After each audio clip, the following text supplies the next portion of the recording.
and we are live, and it's good day to Ray out in Vancouver. I see Cara coming in from Houston. People are coming in from all over the world, which is just great. We are so excited. We've got such an important subject to talk about today. We're talking about which relocation policy is best for you. So we really want to look at different types of relocation policies. We're looking at managed services. We're looking at core flex. We're looking at lump sum. So we've got a huge discussion for you. And I'm so delighted. We've got Matt Cheek and Russ Haney from Benevo, who are going to be talking about the different types of policies and showing you lots of really cool tech. And we've also got Morgan Kelly from Cox Automotive, who's going to be telling you a bit about her role as a change maker, and also talking a bit about the policies that she's got in her company. So a lot of really interesting stuff. I see Rob is coming in from Air Inc. I've seen people, Bindu from India, people coming in from all over the world, which is just absolutely fantastic. Now, you know how it works, everybody. Join the conversation, write in the comments box, tell us who you are, where you are, what's going on in your world. We're really looking forward to seeing you and hearing you on the show today. We've also got lots of CPE credits. So if you want your CPE credits from ERC, from HRCI, from SHRM, then the credits are all there for you to get. So please, I'll leave that up for a few moments, and you can have a look and tell me, and you can use those credits as you want to get your HRCI, your CPE credits. Next week, we've got another amazing show. We're talking about synergy in global mobility. We're going to be talking about what happens when there is an acquisition or a merger in your company. And that's a really important subject. I'm delighted to say that we have with us next week, Kira Farrell, who's going to be talking about how her company, the Coca-Cola company, made an acquisition, or the bottling plant that she works with made an acquisition, and how they're pulling together the two different policies and some of the issues surrounding that. And it's going to be a fantastic conversation. So if you've ever been through an M&A deal in mobility, or indeed want to know about what it's like, then do tune in next week as we talk about that. Anyway, that's all that. What I want to do now, of course, is to share the breaking news. We always try and share a little bit of breaking news about what's been going on in our wonderful industry over the last 7 days. So here we are. Let's have a look. What is our breaking news in the industry?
So that's all the breaking news from around the world. And what a lot of breaking news there is. Congratulations to everybody who's been promoted. Everyone's got a new job. All the events that we've got coming up, more on that in a moment. But many congratulations to everybody. What we're going to do now is we're going to move into talking about immigration. And I'm super delighted that, as ever, we have with us Julia Onslow-Cole, who's going to be telling us about what's been going on in the wonderful world of immigration over the last week or so.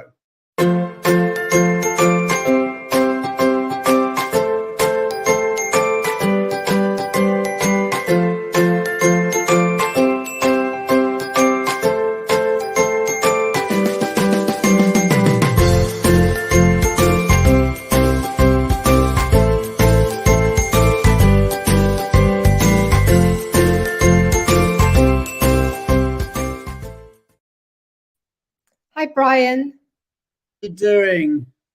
Fine, thank you. And you're recovered from your COVID last week?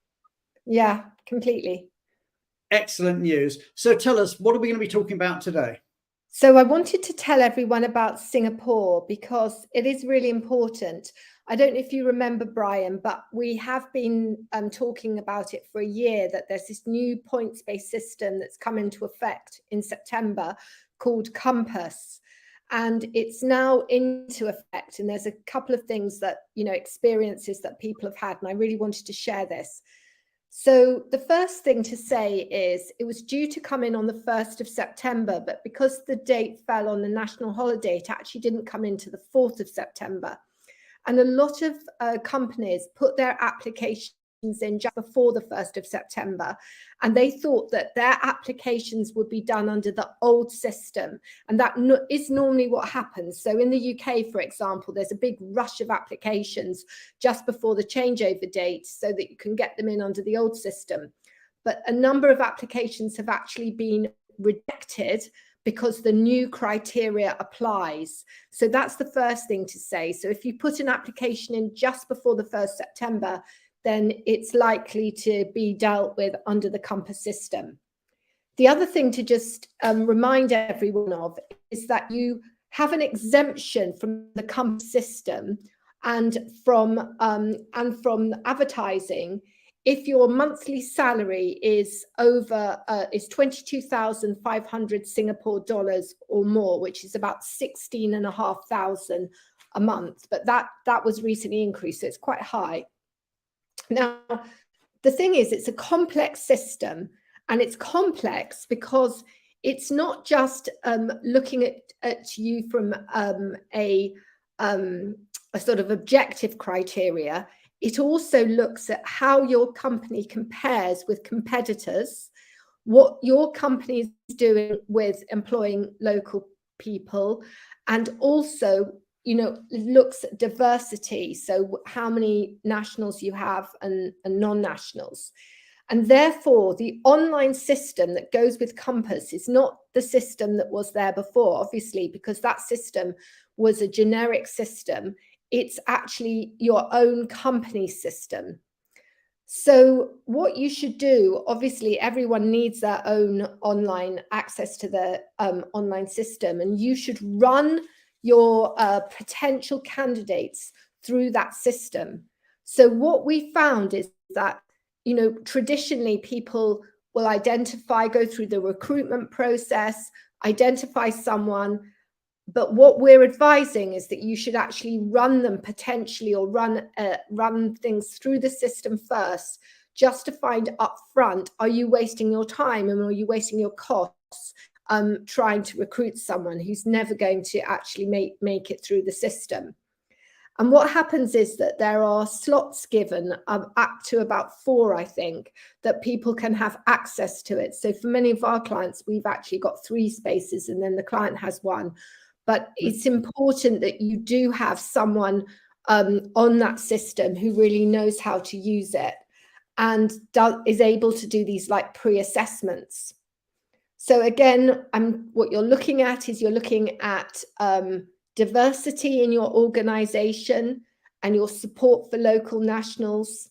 And all of this has to be keyed in for the pre-assessment. Now, another thing that has caught people out is, what if you're a new company to Singapore? So what if you're actually wanting to set up in Singapore and you haven't employed anyone before? Well, it takes a while to actually, get online and get a system for your company. But for new applications, you automatically get 10 points for diversity and 10 points for nationality. And they're default points. And you've only got to get 40 to actually be successful under the system, which you could get an education and salary. So for new companies, because of that default system, it's not so bad, but you should immediately think about, getting onto the system. Now, the really important thing that I want to emphasize more than anything else, and if you don't listen to anything, just listen to this. It's really important to understand that this does not just apply for new hires. it applies to your existing population when they come up for renewal. So if you have anyone in your organization in Singapore on an employment pass, which expires after the 1st of September next year, they will have to go through the Compass system, and you can't game the system by applying early. So what you have to do is you have to pre-assess your whole expat population, and this is what many that could be a big job that everyone's got to do. So we're talking about something that applies to everybody. Yes, even if they're okay at the moment. So it's not just yes. And now, and the reason I brought this forward to talk about it now is because now is a time where many companies are going into that assessment for their employees. They're doing their appraisal system, etc. So it's a good time to do this pre-assessment. And we have found when we've done some clients pre-assessment that 10% of their existing population wouldn't be able to get through the Compass system next year. We found quite a large organization, 20 people. And what management is saying was, well, we can manage 20, but you probably wouldn't manage if it's 30%. So it's really important at this current time that you think about these things, that you make sure you've got your online system, that you're doing pre-assessment checks before you actually go through the hiring process and the costs, that you're thinking about this holistically, about your whole population and not just the new hires. So that was what I wanted to say this week. That's really important information as ever that you're sharing, Julia. So many thanks. And it's really appreciated. So what we're going to do now is we're going to bring on our change maker for the week. So everybody, you know how it works. Please hit the heart button, hit the like button, hit the applause button, and let's say a big thank you to Julia Onslow Cole, and let's welcome onto the stage Morgan, our change maker of the week, Morgan Kelly.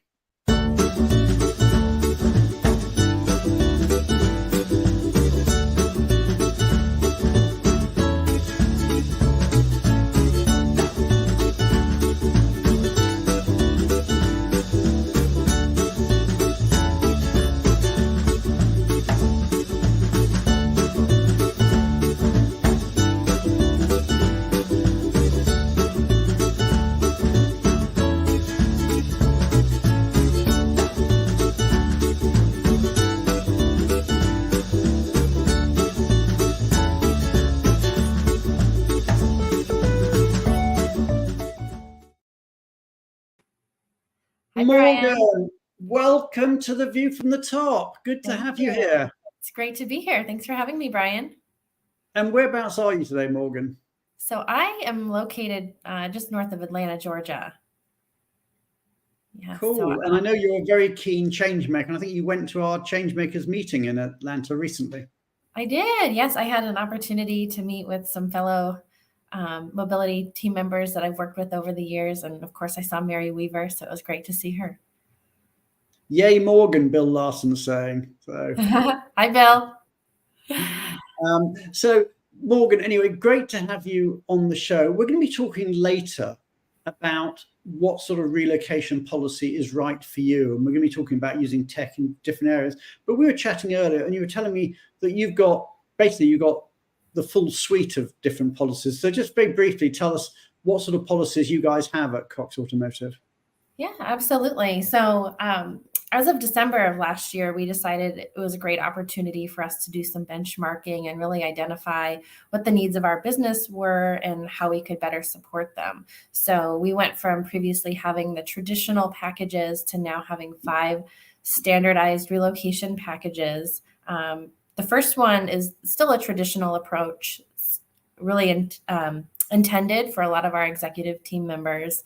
And then we have 2 core flex packages as well that really dive into some different point valuations for the flexible portion that our relocation management company helped us with. And we do have 2 lump sum packages as well. So we found this was the best way to support our internal employees. That's great. So you've got everything. You've got 1 managed service, 2 core flex, 2 lump sum. That's just fantastic. We're going to be getting into a whole debate about that later with Russ and Matt and using the technology, and then we'll try and bring you back to talk about how it's worked in practice with you guys and your thoughts on implementation. But you're here today as a change maker, and this is part of the initiative that we have to do good in the world with people who love tech, and obviously you're a person that loves tech. But tell us about the do good bit. So what's the charity that you're supporting? And tell us a bit about it. Yeah, absolutely. So we support, or I'm supporting, the Thompson Family Foundation, and this is really near and dear to my family's heart. Academics and athletics has always been a major part of our life. I played collegiate volleyball. My husband actually played professional baseball for a bit. And the primary key I'm so impressed. Wow. Okay. So collegiate volleyball and professional baseball. Yes. Gosh, you guys must be super athletic. Not anymore, but we were in our prime.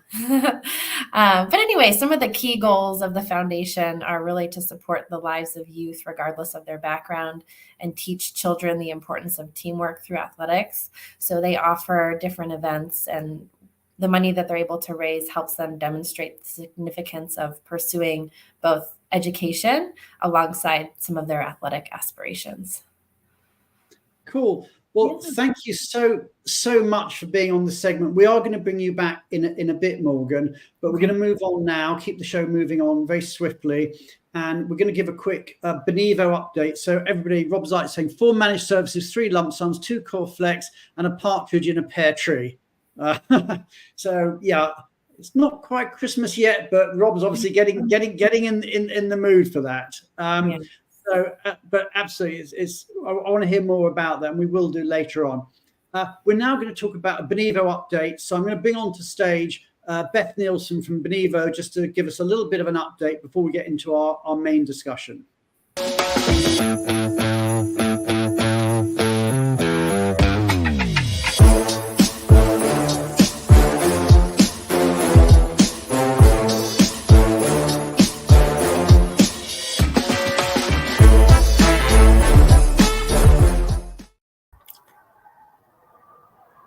Hello, Brian.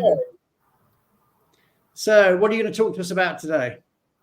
Well, I am thrilled to be here and share that we've got loads of events coming up. We've managed to choose the same day for a few of them. And I just wanted to share to make sure that anyone who wants to sign up and come to any of these events gets a chance to. So the first 2 I want to talk about are both tomorrow, both different sides of the world. So the first one is the California Changemakers Tech Connect event. There are still a few places left. It's going to be at Newport Beach, California.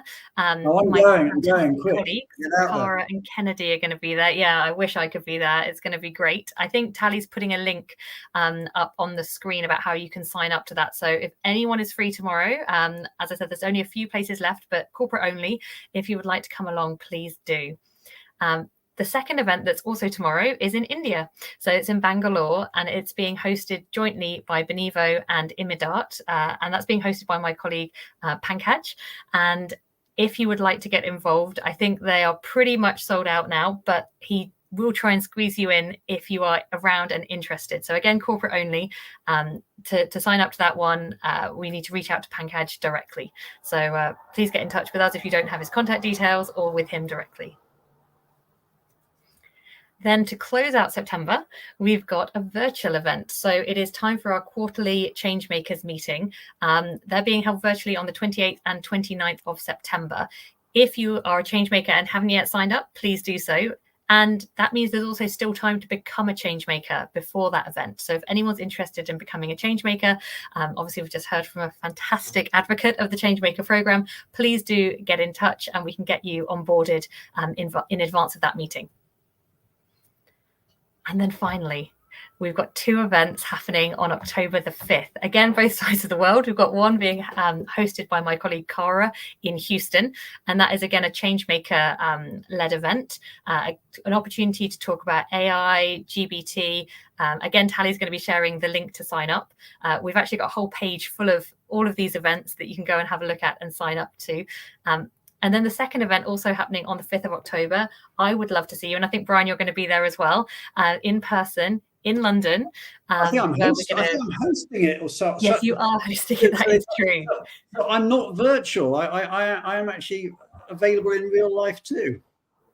Is going to be fantastic. So you and I are going to be there, as well as a lot of the other members of the Benevo team. And we're going to be hearing from current Benevo clients talking about AI, machine learning, a hugely immersive look into Benevo, and a chance to influence what we're up to. So, and shape the future of what Benevo is doing. So if you haven't yet signed up to that, again, corporate only event, please do so. And as I said, there's loads more events coming up that are on our Benevo website. So please go and have a look, sign up, and we really look forward to seeing you at one of these events soon. Brilliant. Well, thank you so much, Beth. And yes, if you want to see behind the scenes with Benevo, then do sign up for one of those events. They're all over the world over the next few weeks, which is good. We're now going to move on to our main discussion, which is this whole question of which relocation policy is right for you, and how you support that with technology. And I'm going to bring onto the stage my colleagues, Russ Haney and Matt Cheek. We're going to say goodbye to you, Beth. So if everybody could just please hit the heart button, hit the like button, hit the applause button, and let's welcome to the stage our main subject, and Matt and Russ.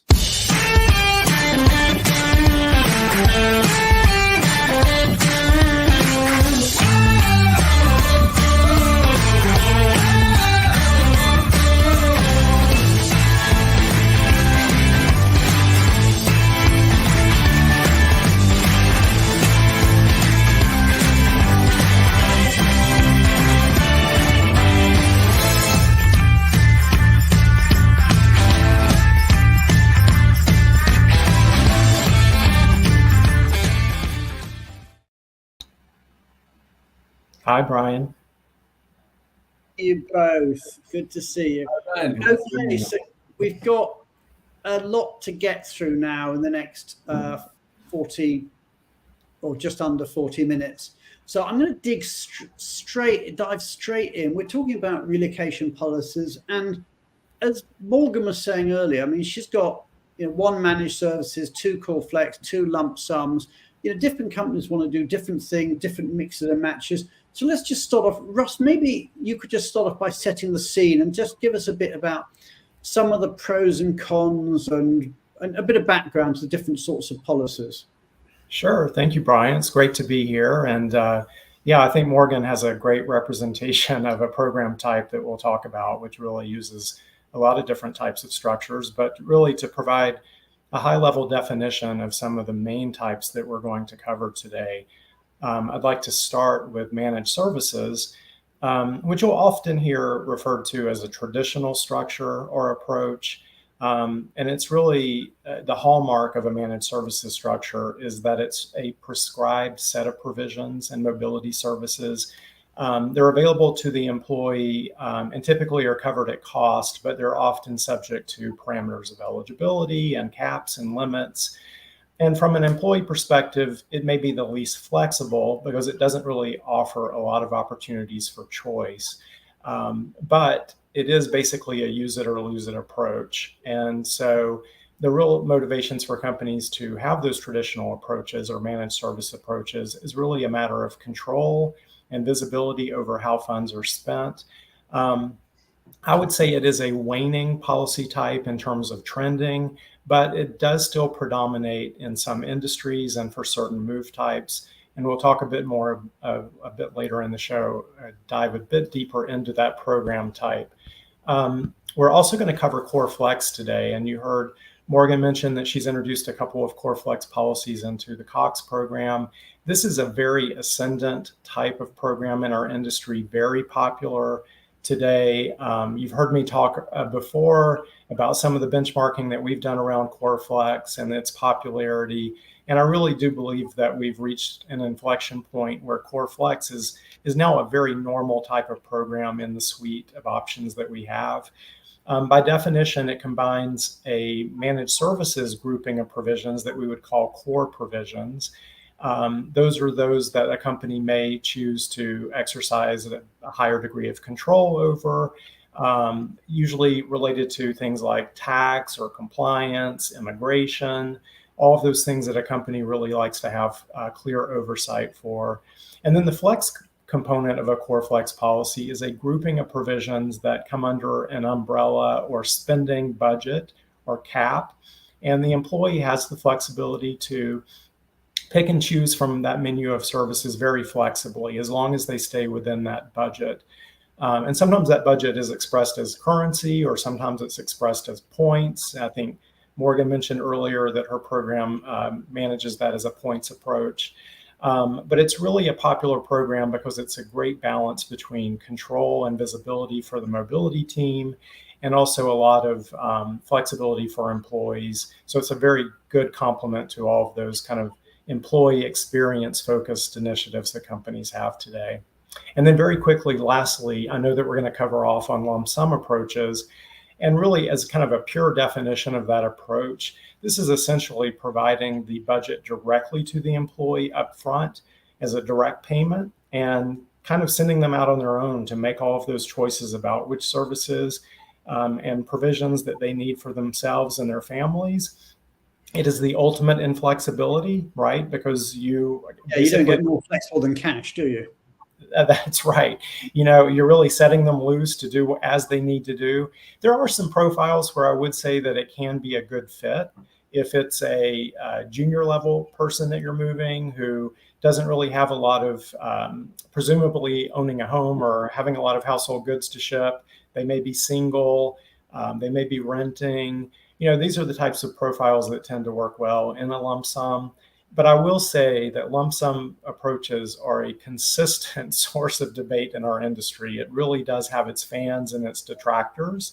And so I'll spend a bit more time later in the show talking a bit deeper about the pros and cons of the approach and where they might work best or not so well. Yeah.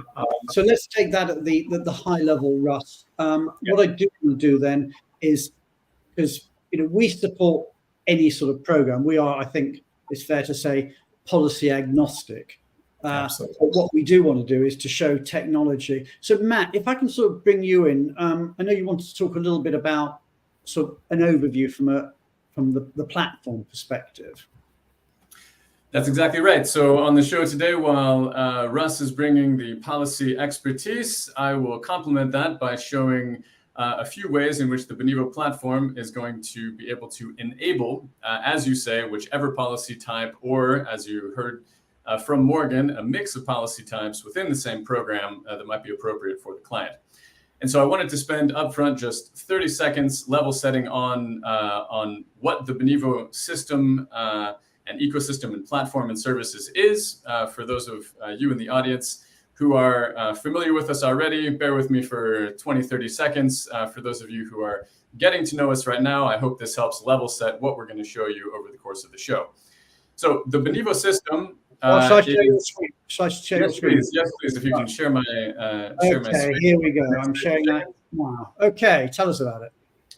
All right, so Benevo is a technology platform with associated services. And what it delivers to client programs is an ecosystem to manage a program end to end. So that includes an HR management platform for workflows, for data and analytics, for all of the customized reporting that you could possibly wish for, fully supported by our client analytics team.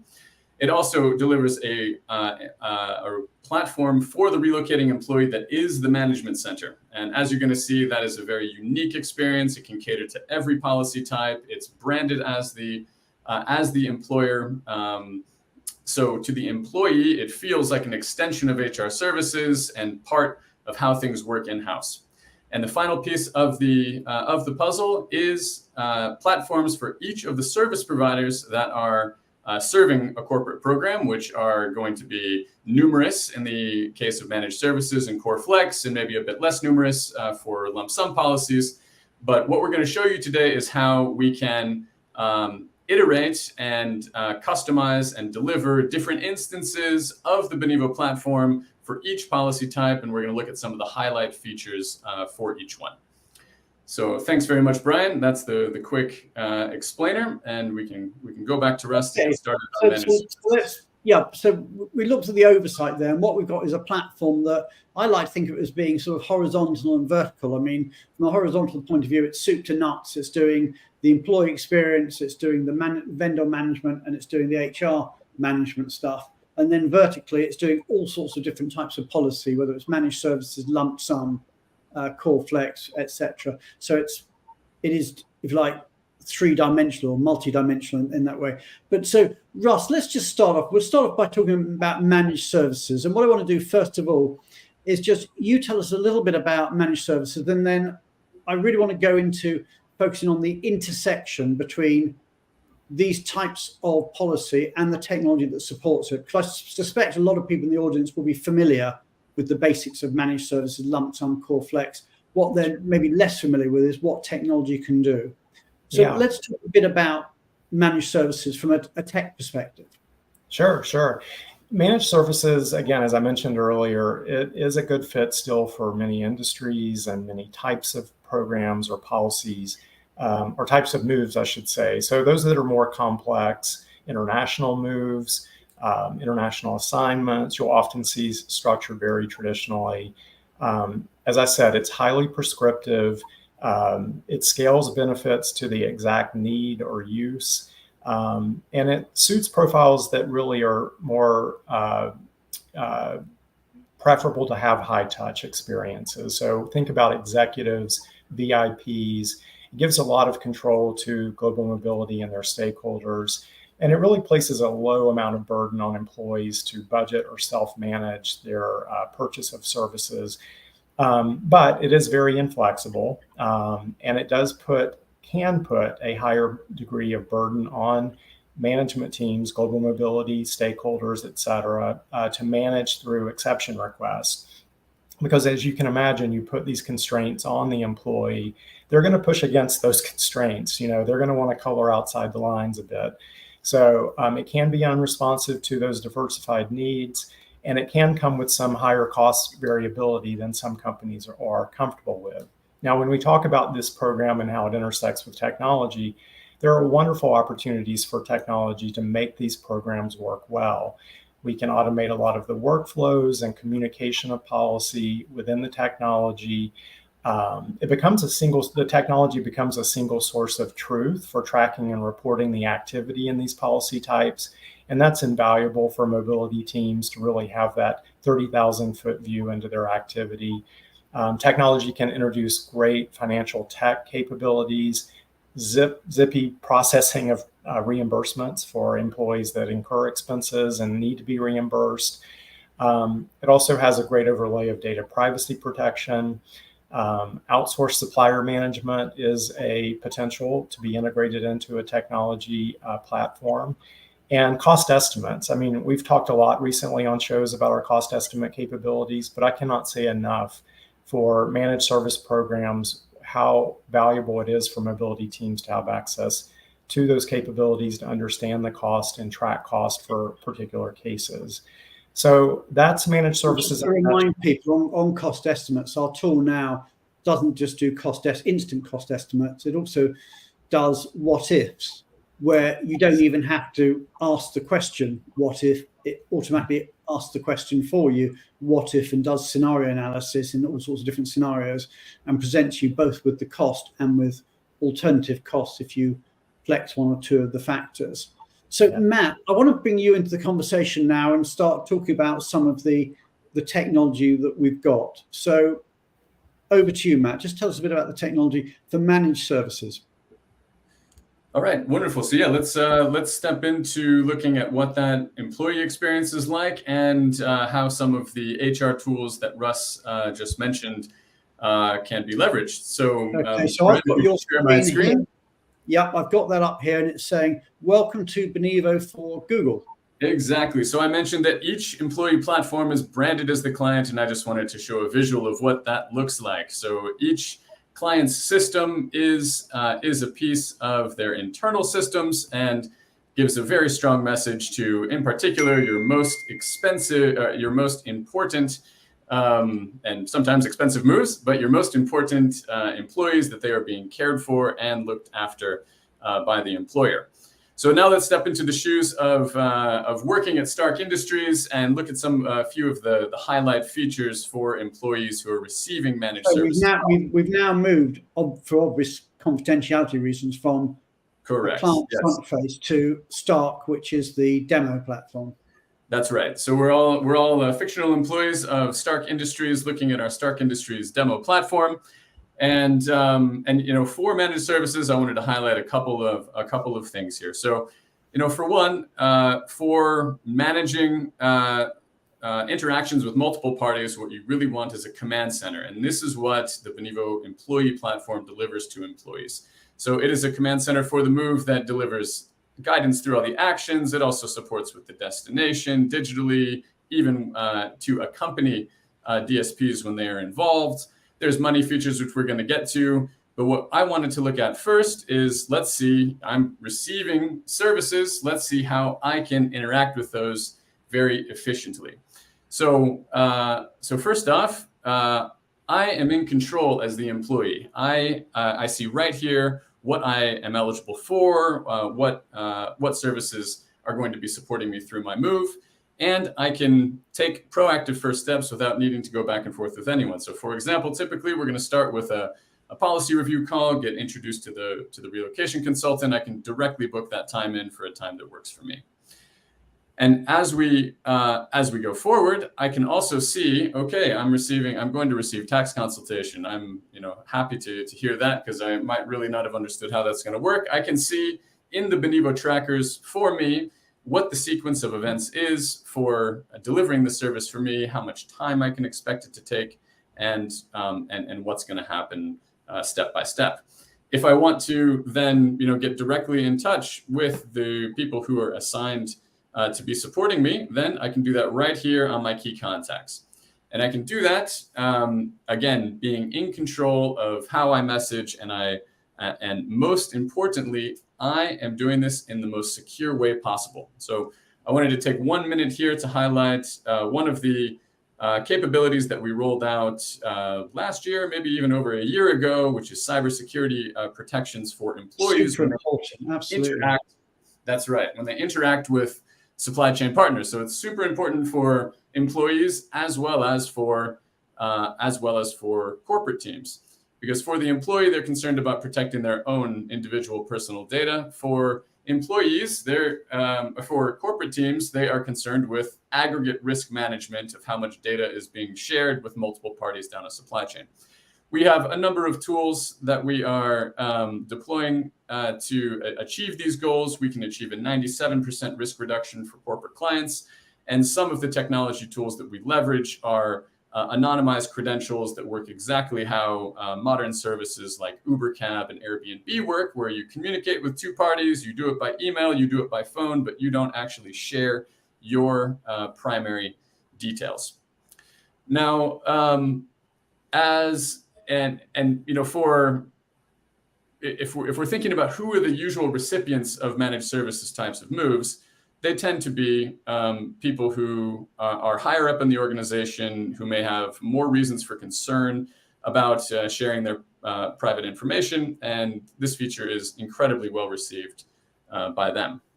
So we're going to look at more features for the employees as we go along here, but let's stay on managed services and now switch over to looking at some of the capabilities for the global mobility teams that need to manage these policies.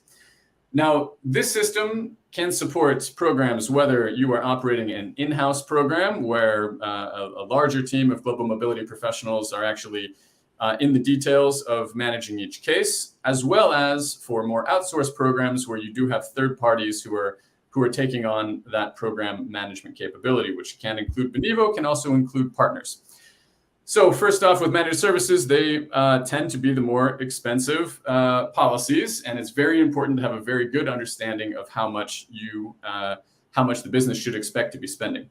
Now, in the interest of time today, I'm not going to go through the whole cost estimation flow as we have done it. I just wanted to highlight that a cost estimate engine powered by Vialto Partners Tax Logic and supporting scenario planning is available on an unlimited basis for HR teams on this platform, which means that you can start the process here, pull up records that are already in your system, select the relevant policy, and then ask the system to show you a few alternatives that you can choose between, where you might want to change a start date, change a length of an assignment, change the mix of services so that you can offer a savings opportunity to the business. And now when you do have that approved cost estimate, what then becomes critically important, especially for VIPs and high profile moves, is to be able to track how things are going. So one way that we are helping teams accomplish this is with scorecards. So for each service that is live and performing for your program, that service has a scorecard. Let's look, for example, at a household's good service. This can support delivery by multiple service providers. And as you saw in the diagram, the service providers are working from the same platform that the employees and the global mobility teams are as well. This is the management center source of truth for program management, which allows you to quickly see how employee satisfaction is going. You can drill it down to a specific employee if you want to check in on one person, or slice and dice this data by many different ways. So I think we've looked quite a bit here at managed service. I'm just in the interest of time. I know we want to look at core flex and lump sum. So I think maybe we'll move on at this point. And okay. I want to bring Russ back into the conversation.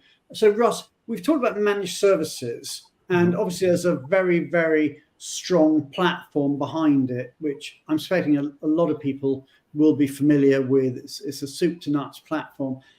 Let's talk a little bit about core flex and talk about how technology can be used, because I think that is almost in many ways more important, to be able to use technology to support core flex, because core flex is so hard to do without good technology. It's so true. And, we discovered this, Brian, when we benchmarked or conducted a benchmark survey earlier this year. One thing that we found out was that one of the main reasons, in fact, the top reason that companies cited for not adopting core flex was concern about the administrative complexity.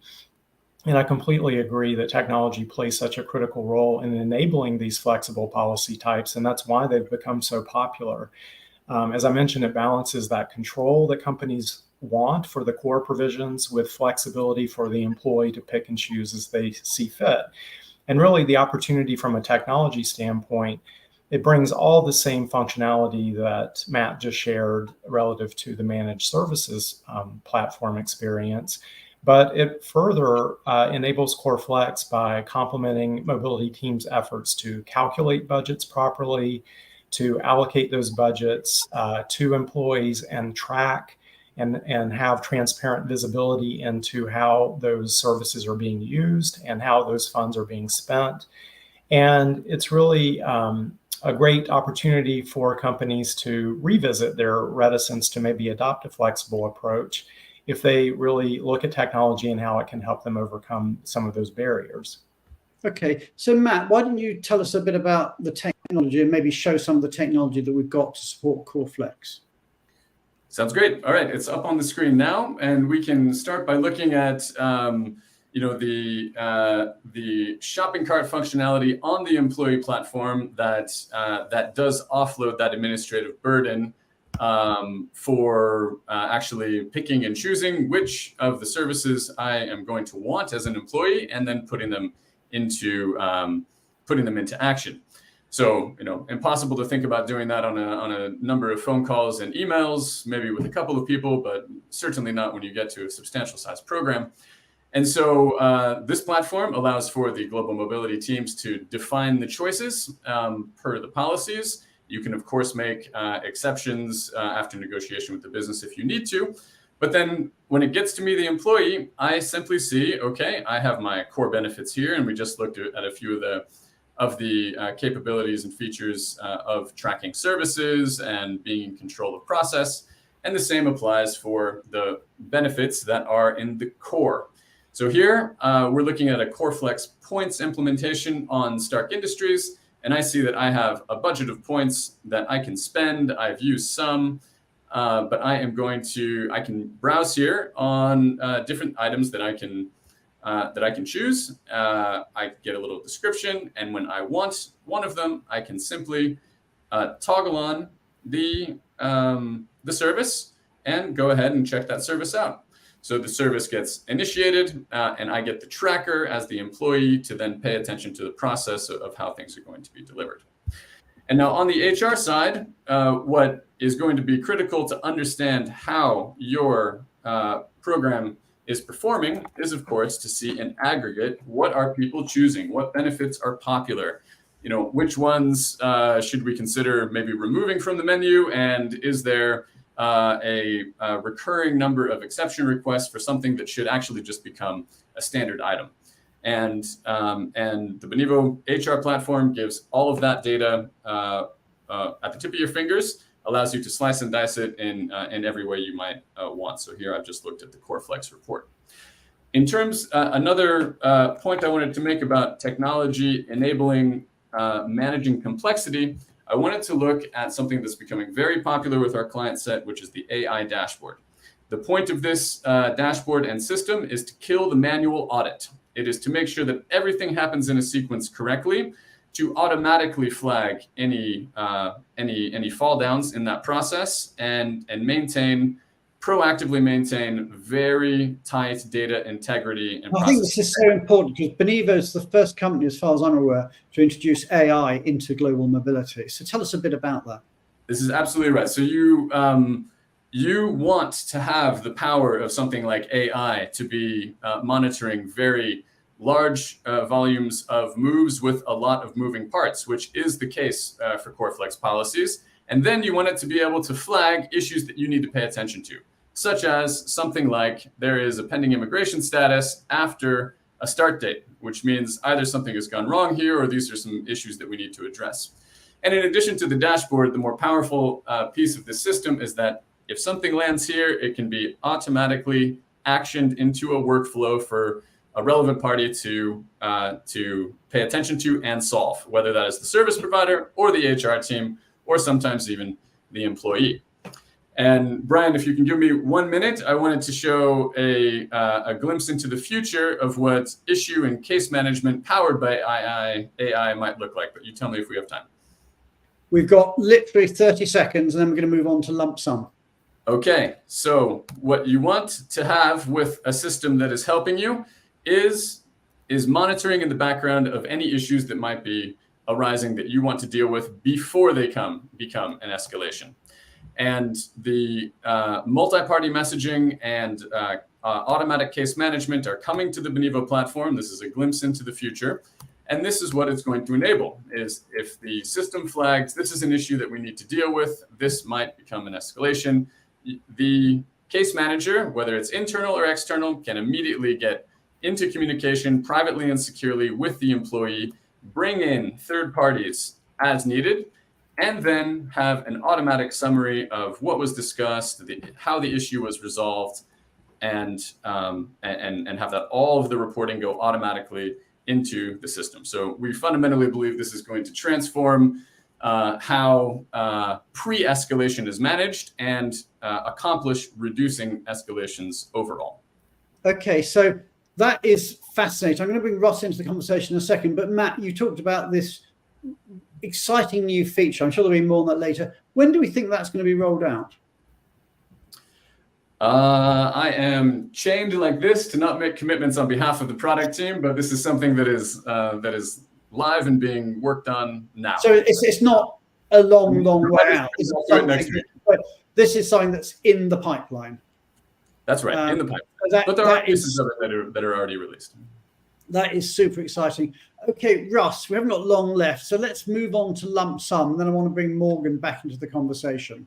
Yeah, sure. Just really quickly on lump sum, I mentioned before that there's a lot of debate about the effectiveness of this approach, really, where you're giving cash out to the employee up front, setting them off on their own to kind of purchase services for themselves. You know, there are profiles that it's a good fit for, but one of the downfalls of lump sum approaches has always been lack of visibility and understanding how those funds are spent over time. So it becomes hard for global mobility teams to have that kind of data collected that informs future policy decisions. And from the employee perspective, they're kind of out in the market on their own purchasing services and not really fully leveraged in terms of being able to, you know, have that same opportunity to say, hey, we move hundreds of people, and so your cost is X. It's just an individual out in the market. So, technology brings a lot of opportunities to mitigate some of those deficiencies in lump sum approaches. So what we'll do, Russ, then is let's then bring Matt into the conversation and show a little bit of the technology. Can I share your screen? Is that ready to share, Matt? Ready to go, and we'll spend Let's 30 do seconds. it. Okay. All right, so the common problem with lump sum that you hear about, and one of the drivers of the complaints, is that actually there was no support given. Because in fact, the employee just got the money, they couldn't afford to pay for any offered corporate services because it's out of the price range. And so the end result is that in fact, they do most of the things on their own. But not the case with delivering lump sum through the Benivo platform. The Benivo platform does self-service guidance through kind of to-dos, lifestyle requirements like applying for your driver's license or for your international social security. It gives end-to-end destination guidance, self-serve that you can access immediately. There is 24/7 customer service support on this platform that you can just start by live chat, email, or phone. And most importantly, with the lump sum experience is that you can get paid very quickly. So it's of course on the global mobility teams to define the rules around how and when to be paid, but we offer a lot of choice here. You can be paid a relocation allowance just like everybody knows about. It is paid directly from this platform, e-signature included for repayment agreements that might need to be done as part of the process with our DocuSign integration. And for the amount that you would like to receive right now, you get the option of getting paid on a virtual card that you can put on your phone. You get the option of receiving it to a bank account or to a digital wallet. And as you can see, I fast-tracked through that, but this process takes about 5 minutes, and I get paid almost even faster than that. And the final, we can also handle all the expense reimbursements when relevant, and we offer a unique ability to corporates who are very compliance-focused to solve that cash flow problem without paying money in advance, without paying income in advance through Pay Later. Pay Later has all of the same features I just described, except the difference is that the money comes from us to the employee. Then when the employee starts work and gets paid on the normal cycle and normal payroll, they simply pay the money back. There's no interest, there's no fees. And for very compliance-focused organizations, it's a perfect solution to solve cash flow while remaining tight on compliance. Okay, so let's bring Morgan into the conversation. I'll just remove that and bring Morgan on. So Morgan, welcome back. Now you've been a change maker. You've tried all this in the change maker platform. Tell us about your perspective. Yeah, absolutely. It's been a pleasure kind of working through some of the cost estimates and the what if scenarios. I know we've had a number of occasions where we've had questions come up from the business where they'd like to know what the estimated cost projection could be. And the site seems very intuitive and easy to use. So from that standpoint, I appreciate that. And then in terms of the accuracy, we've done some comparisons and running our own cost estimates kind of on our own, and then of course using the Benivo estimation, and they have been right in line with what we have done on our own as well. So we're very excited to see where things go in the future. Absolutely, because these cost estimates are now coming through instantaneously. Yeah. And obviously you can play with it as much as you like, because there's no additional cost for using these tools. So Morgan, just tell us a bit more about your policies. We've talked a bit about it, and I want to get into sort of the concept of hybrid. I mean, and using different things. When you change policies, do you sort of and use technology? Do you sort of just lift and shift your policy and say, here's the policy, put it into the technology, or does the technology hopefully doesn't become a straitjacket on you? That's a great question. So when we were working through revamping all of our domestic relocation guidelines, we really had to consider what the mission and the vision of the company was before we could move forward and identifying which packages would be best suited for certain levels of employees. And of course, we had to keep in mind the budget as well. But we found that for our top tier employees from a leveling perspective, we needed to keep that managed approach, not only to maintain cost and have those prescribed benefits, as Russ had mentioned, but really it provides the employee with a better experience than having to utilize multiple sources of technology to kind of navigate that experience. As for the Core Flex packages, there will be a level of technology involved with those packages that we're kind of working through the logistics on. But what our plan is to use technology for is essentially managing that flexible piece. We have effectively chosen a set budget amount per point, and with the help of technology, the employee will really be able to visualize what their Core Flex package looks like. They'll have the opportunity to see all of the core benefits that have been allocated to them by the business, and then really dive a little bit deeper into that flexible piece. And hopefully having that technology to support that area will give them just a better overall experience from a tech perspective.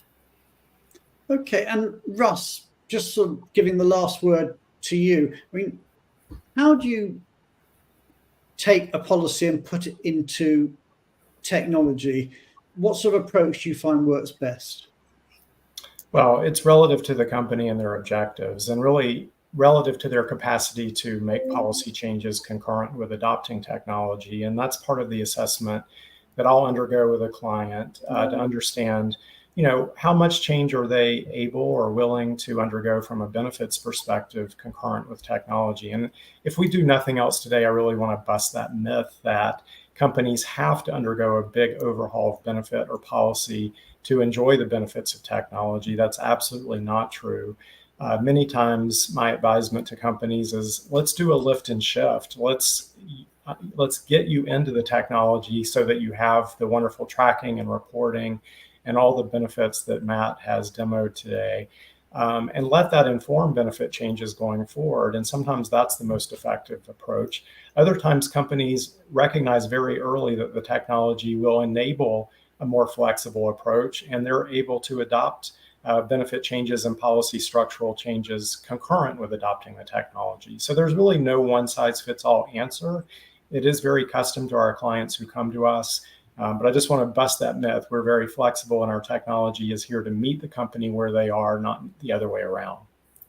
And the cool thing is that we don't charge implementation. So it's not like you're spending, and I know some others do, hundreds of thousands on implementation. You just take what you want, tailor what you want, don't tailor what you want, and then implement within. Matt, what's the typical period for implementation?